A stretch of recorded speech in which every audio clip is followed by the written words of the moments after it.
Ladies and gentlemen, excellencies, presidents, commissioners, ministers, ladies and gentlemen, in particular, Yuriko Bakis, the governor of the bank and the finance minister of our host country, thank you very much for being with us today.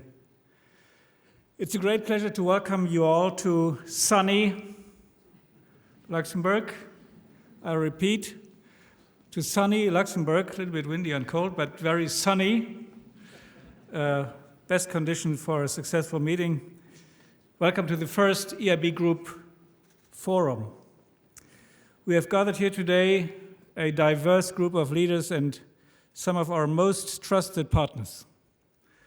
From representatives of national governments, of course, central banks, international financial institutions, national promotional banks, business and financial community, to some of our clients, both the longest-standing ones and some of the young, innovating companies.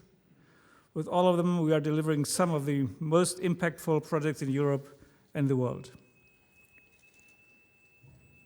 The Grand Duchy has been a generous host to European institutions ever since 1951, when Robert Schuman, who was born in the valley just behind us, proposed bringing together the industries of war, coal and steel, into what became a community of peace and prosperity, the European Union. Indeed, the building we are in today is where the Council, ministers from all over Europe meet in April, June, and October each year to discuss our union's most pressing problems. A fitting place, therefore, for us to do the same thing today. Some of the challenges we'll discuss today and tomorrow have been with us for some time, such as climate change and environmental destruction. Others, like the resilience of a globalized economy, took on a new turn after the pandemic, for which we were so terribly unprepared. And then came the war in Ukraine, which exposed the fault lines between democracy and authoritarian regimes, which some governments had neglected far too long. The interconnected world we thought we knew so well now looks very different. What is clear is that the new environment requires all of us to adjust, and in some cases, reinvent the wheels that move us. Hence the theme of this forum, adapting to a changing world. Throughout the history, the European Union has shown that it can adapt. Europe has been forged in crises, as Jean Monnet famously said, and always emerged stronger. The question today is what needs to be done so that, in fact, the entire world emerges stronger from the current polycrisis. Ladies and gentlemen, Russia's invasion of Ukraine just over a year ago was a reality check for all of us. The strategy of pacifying Putin, most notably by allowing our economies to become dependent on Russian fossil fuels and commodities, proved to be a tragic mistake. Maybe we should have known better. But inspired by the Ukrainian people's own resolve to resist Russian aggression, we responded decisively. The European Union provided not just economic support, including nearly 2 billion euros from the EIB, but also direct military aid for the first time in its history. And it imposed far-reaching sanctions that will cripple Russia's economic potential in the years ahead. European unity was preserved, and NATO's appeal and relevance was strengthened, not weakened. What an error on the side of Vladimir Vladimirovich. Europe is more resolved than ever to help Ukraine win this war and find a future place within the European Union. At the European Investment Bank, we continue to explore all possible options to support Ukraine in 2023 by combining our own resources with guarantees from the EU and its member states. Just 2 weeks ago, our shareholders authorized us to start fundraising for a new trust fund to continue supporting Ukraine. You can count on me to do whatever it takes to ensure that Europe, EU support continues, and that we help rebuild a victorious Ukraine. We have a high degree of credibility there, because this very institution stopped its business activities, its enormous business activities in Russia, in particular the big program Partnership for Modernization in 2014, when we drew the consequences. Not everybody in Europe was happy about it and said, this guy is not going to stop on Crimea. This will go on. And this is why we redirect our potential to other parts of Central Eastern and Southeastern Europe. And that was gave us a strong position in Ukraine long before this last big step of this war. What is ahead is a Herculean task, no doubt, but that's just one more reason to start with it now. This is important to put the emphasis on now. Some people believe that we can wait for the reconstruction until the war is over and the ink under a peace treaty is dry.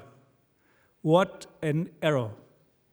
Because if we wait, the bill that is going to be presented to us afterwards will be even higher. And already now we can see it is going to be an enormous bill. The war in Ukraine exposed the fundamental weakness of a growth model based on fossil fuels sourced in authoritarian countries. But even before the first tanks rolled across the border, cutting our dependency on fossil fuels was necessary to stave off climate disaster. The EIB was the first international financial institution to stop financing unabated fossil fuels altogether. Now everyone realizes that the green transition is also a critical security imperative, the foundation of a sustainable and inclusive growth model for the EU and the world as a whole. Financing the energy transition is therefore at the core of our discussions here today and tomorrow. As the International Energy Agency reminded us last week, gas prices in Europe have fallen back to their levels before the war, but are still 3 times higher than their long-term average. European companies and consumers continue to pay much more for gas and electricity than their peers in the United States and China. And this is creating a huge drag on our economy and distortion of competition. The risk is that as our economy slows, investment will suffer further. This would be tragic. We need to invest more in the green transition to safeguard the future of our planet in the medium and long term. But we have the experience of many crises that the first part of economic activity that suffers in a situation like this is investment activity. And that's the opposite to what is needed. Investment is needed also to boost the resilience of our economies, resilience in the face of future blackmails from despots, resilience in the face of a changing climate that will test the limits of our infrastructure, our food and water supplies, as well as our cities. The European Investment Bank increased its clean energy lending to 19.4 billion euros last year, a record high. And with our package of support for the Repower EU initiative, we are still going higher. We will provide an additional 30 billion euros in loans and equity financing over the next 5 years for renewable power and energy-saving projects on top of our regular lending. And we could increase this amount considerably further should our shareholders wish us to do so.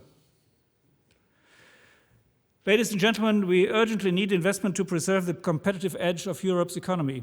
By investing, and only by investing, can we ensure that our continent remains an attractive place to do business, a place where innovation thrives, where new ideas flourish, and where wealth is created.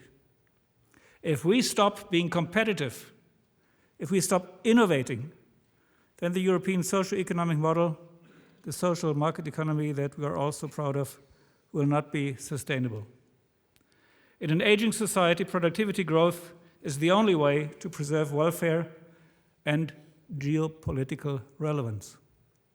Yet, productive investment in Europe is a whole 2% of GDP lower than in the United States of America. This gap opened a decade ago, and it hasn't closed yet. China, which already dominates manufacturing of photovoltaic panels and batteries, as well as controlling essential supply chains, is investing heavily in the industries of the future. While the recent US push to invest in and to develop new clean technologies is most welcome, we must not be naive. If there is one area where the EU has managed to preserve a competitive edge, it is at the intersection of green and digital technologies. But this is a razor-thin edge. Local production and content requirements inside the IRA provide a powerful pull on some of our most innovative firms to relocate to the US. It is important that we seek dialogue with our American friends and partners to mitigate this effect. But we also need to realize that the threat of IRA and Chinese protectionism, for that matter, is just the tip of the iceberg when it comes to the challenges of EU competitiveness going forward. We have been doing too little for too long to just be blaming others for wanting to catch up. At the EU Bank, we are ready to play our role in a European investment initiative that supports EU competitiveness and, very, very important, maintains a level playing field across the single market. The European Investment Bank has the capacity to become a key financial pillar of an initiative to prepare us for the net zero age. How? We have the resources to increase our support for the Repower plan from the current 30 billion euros to, say, 45 billion euros. This could mobilize over 150 billion euros of more investment. This is, of course, subject to discussion with our governing bodies, and we can even do more if the right measures are put in place, because one thing is clear: why we are in this very solid position. I will not put the financial risk and health of this institution at risk. I will not put the financial health of this institution at risk. We are a bank that is rock solid and will remain so. Ladies and gentlemen, we must be motivated by the recent policy announcement in the US and double down on our own path to net zero and green and digital technologies leadership. We should blend EU funds, incentives, and favorable loans into simple financing instruments that help supercharge the transition for all EU member states, not just the ones with pockets deep enough to offer state aid. We don't lack the financial resources to do it. We just need the political will and a plan that gives investors certainty and crowd in private capital. I do not believe that we will need large-scale subsidies with the big water hose. On the contrary, such schemes are likely to be counterproductive in an inflationary environment. Instead, what is needed is a swift, targeted, and European investment push, just like at the beginning of the COVID crisis, when we were sitting in the Eurogroup, and Christine Lagarde for the ECB, Klaus Regling for ESM, and myself for EIB said to the ministers gathered there, what we now need is action that is fat, fast, flexible, and European, because otherwise we undermine the integrity of the biggest achievement of the European Union, the internal market. This also means reforms. By the way, cumbersome administrative procedures make the life of our entrepreneurs so difficult that they often prefer to develop and expand their activities outside the EU. I speak from experience. Our bankers have a huge pipeline of green industrial projects, but our clients are waiting for permits, stuck in bureaucracy. Meanwhile, despite the successes of the single market, our capital markets union is still incomplete, and our banking union is a work in progress. So when European firms need to raise capital, they often turn elsewhere, where the investors have deeper pockets. The European Tech Champions Initiative that was just launched by member states and the EIB Group is a step towards changing the game by providing indirect, late-stage growth capital so that emerging technologies made in Europe stay in Europe. I'm proud of this initiative as it puts into the spotlight the fantastic work that our subsidiary, the European Investment Fund, as engine of the European startup scene. With the Tech Champions Initiative, we now go one step further and help the very same startups that we have been supporting for years to grow into the scale needed to leave a global impact. In the same spirit, we stand ready to work with the European Commission and the Member States to create a new vehicle for Europe to provide high-risk financing support for its green industrial future. A new pan-European fund that supports large-scale EU projects of strategic importance and provides risk finance for breakthrough technologies. I very much welcome the support from many directions, including the European Council, for the EIB Group to act as a financial backbone for such an initiative. Ladies and gentlemen, autonomy and security come from cooperation and partnership. Europe's influence in the world will only be as strong as its willingness and ability to work with others, a partnership of equals, sharing and pursuing common goals. We are not there yet. The word partnerships must be filled with reality and action. We must walk the talk when we discuss partnerships, in particular North-South. The green and digital transitions cannot happen in Europe alone. From climate change to the COVID-19 pandemic, the challenges we face are global. We are all in the same boat. We either rise to these challenges or we sink together. That's the rationale behind the EU's Global Gateway, a plan to promote sustainable, inclusive growth across the world with investments that do not lead to new toxic dependencies. The EIB, via its development arm, EIB Global, is well on track to facilitate at least 1/3 of the 300 billion euros of investment that Global Gateways aims to support by 2028. Europe needs to step up its political and economic presence in the world and make its voice heard.